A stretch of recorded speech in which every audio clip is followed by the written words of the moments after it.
Season's greetings to you, and thank you for joining us on another episode of The Human Angle.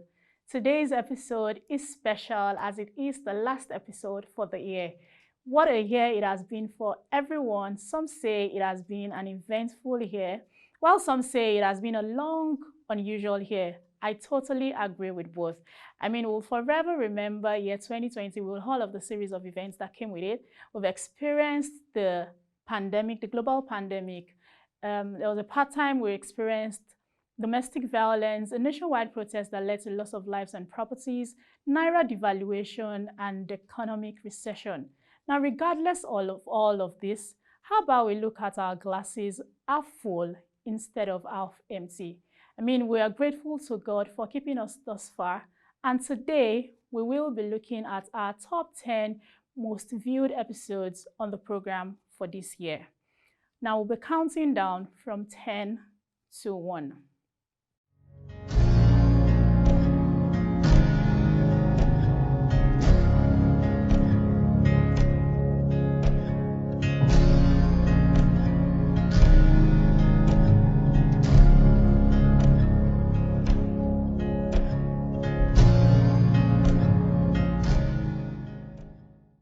Truth and a fact of life is unexpected emergencies happen to everyone.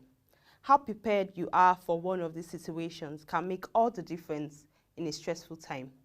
Also, setting aside money in an emergency fund can provide you with true peace of mind and help you move more gracefully through worrying situations. It allows you to focus on taking care of the problem at hand without the additional worry about finances during the crisis.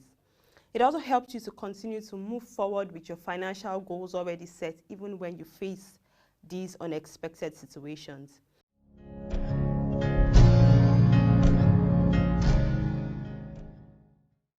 Budgeting is simply the process of creating a plan to spend your own money.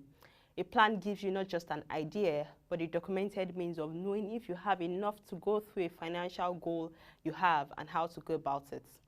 A budget is really a roadmap where all your money will go so you can make your hard-earned income work for you. It addresses the what, that is what you have, the why, that is your needs and wants, the how, that streams of achieving your financial goal, and the when, the duration of time allotted to achieve the goal.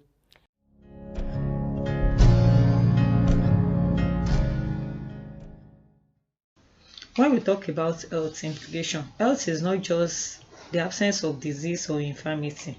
It is a state of complete physical, social, and mental well-being. So, rape will also affect on its victims emotionally, physically, mentally. So, what are those implications? Physically, the sex offenders may want to leave the victim dead in order not for him or her to report the cases. So they may inflict on the victim so much injuries that may even be life-threatening. The person may need medical attention as soon as possible.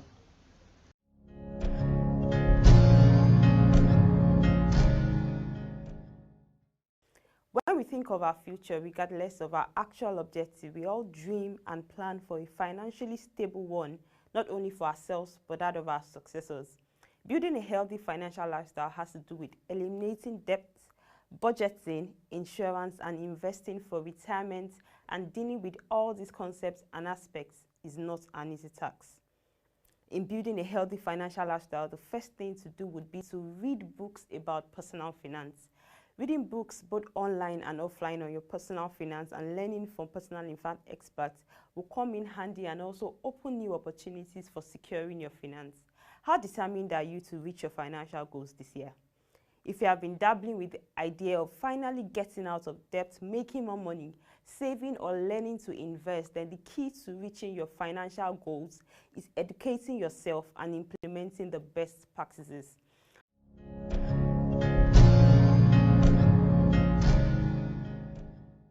But then, looking at the fact that such a state as Adamawa State is calling for a state of emergency, would you support the fact that the country needs to declare a state of emergency concerning the situation? As far as we are concerned, we should always be in a state of emergency concerning this kind of issue. Because really, once a state of emergency, are you going to now going to house from house to house? It's just a question of a sustained and sustained action backed with the proper laws and the enforcement of laws. So once you are doing that, you should be doing that 24/7. So you don't need a special state of emergency to do the right thing. Because does it mean that after a while you realize it's not emergency, people can continue to do what they are doing? No. The cases of rape and the killing of people, of victims, is such that should alarm everybody. So it's a call to action that we should look at what we are doing right and what we are doing wrong and how we should do the right things. Because I think everybody is touched because it is not only about how you dress or how you are dressed. It's about the animal kind of instinct in certain kinds of men that has come to play. So, like some women who were protesting said, women in hijab have been robbed. People have been raped. People have been raped in churches. People have been raped in mosques. People have been raped in their own homes. So it's not about what the victim does or doesn't do. It's about the mindset of certain people that need to actually be tackled, either through fierce law enforcement, public enlightenment, and other forms of measures.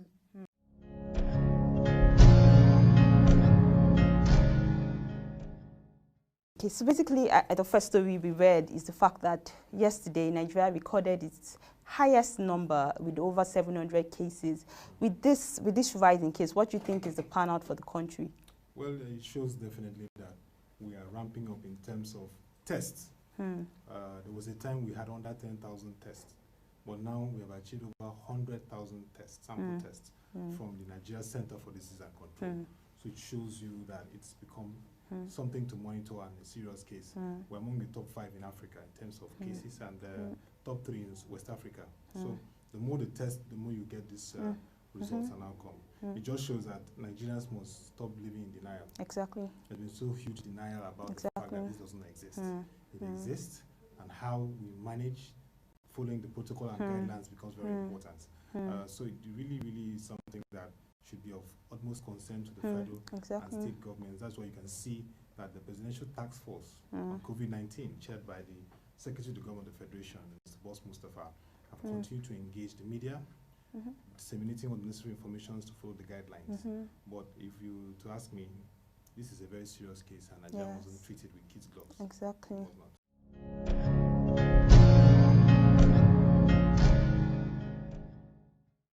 I said you need to first identify what your expenses are. If you have been in the habit of tracking your income and expense before now, it should be clear to you. But if not, then you need to basically take out time to write down what your expenses are so that you can know how much you really need, either on a daily, monthly, or weekly basis. That way, you know how much you really need. And if you have savings, you can already determine how long your savings will last you for. Another thing you need to do is be able to separate your income into the essentials and non-essentials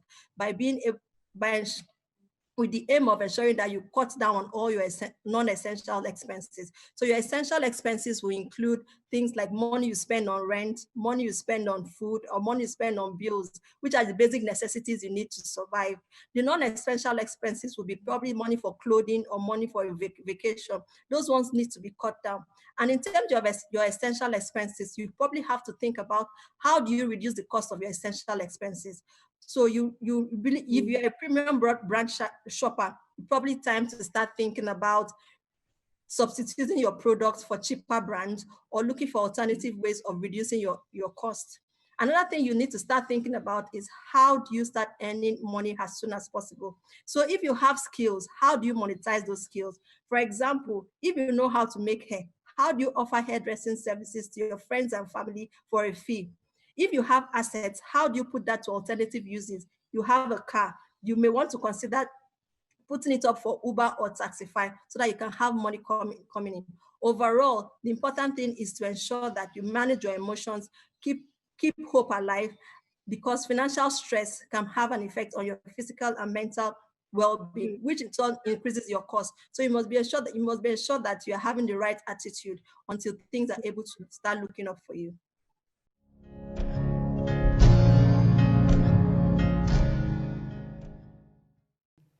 Life is likely to become more frustrating when your salary is not taking you to where you believe you should be, and instead of creating wealth or improving your net worth, you have grown more debt by borrowing from colleagues and friends.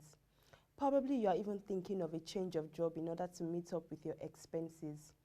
While this is a possible option, it is not likely to provide a lasting solution to the problem in the long run, because there's a strong tendency for your expenses to grow as your income grows. It's on record that both high and low income earners can go flat broke if their earnings are not properly managed. There are cases of young people and even couples that have earned low income but have been able to save and invest a reasonable portion of their income over time, while there are scenarios of big income earners that live on paycheck and at the end of every month have nothing to show because they have not been disciplined enough to save and invest a proportion of what they earn. With the right budgeting and planning, saving and investing are both possible for high salary earners and low income earners. It's simply a matter of discipline on how you want to live.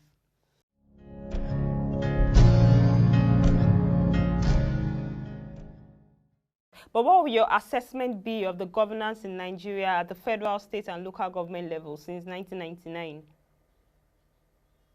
Well, I do think that question requires a whole day and a much longer, training to be able to do proper justice to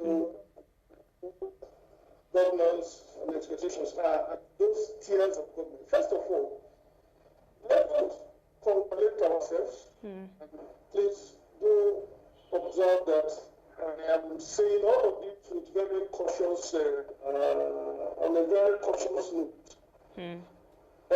21 years unbroken civil rule in Nigeria is in itself a departure from what our experience have been. The trajectory of a nation growth in Nigeria is such that we've never had more than a decade of civil rule in this country. They were always truncated by military incursion into the polity of this country.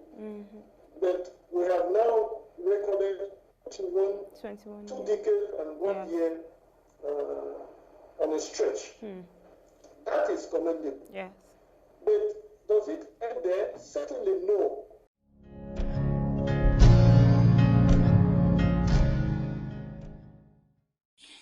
The reaction of every normal is very unfortunate, especially when young people in their prime will whose life are cut short for no fault of theirs, but for the fact that they are Nigerians. Take the young girl in Benin who are the young, on so many other young girls, including some who are hawkers that have been, raped serially, gang raped, and young men and women also who, for no fault of theirs, other than the fact that they are traveling on the highway, have been kidnapped, including former commissioners, policemen, former DSS, lawyers, judges, and cut down in their prime. It's and then not to talk of communal crisis, banditry and bare-faced robbery and militancy. It's quite unfortunate that sometimes people begin to wonder that what is the value of human lives in Nigeria. It's become so difficult for government to produce. I also I'm aware that there's a protest going on in Benin today over the killing of the young university students. But after that, politicians also want to use it to score political points, cheap political points. But after that, what next? We wait and fold our hands until the next happens.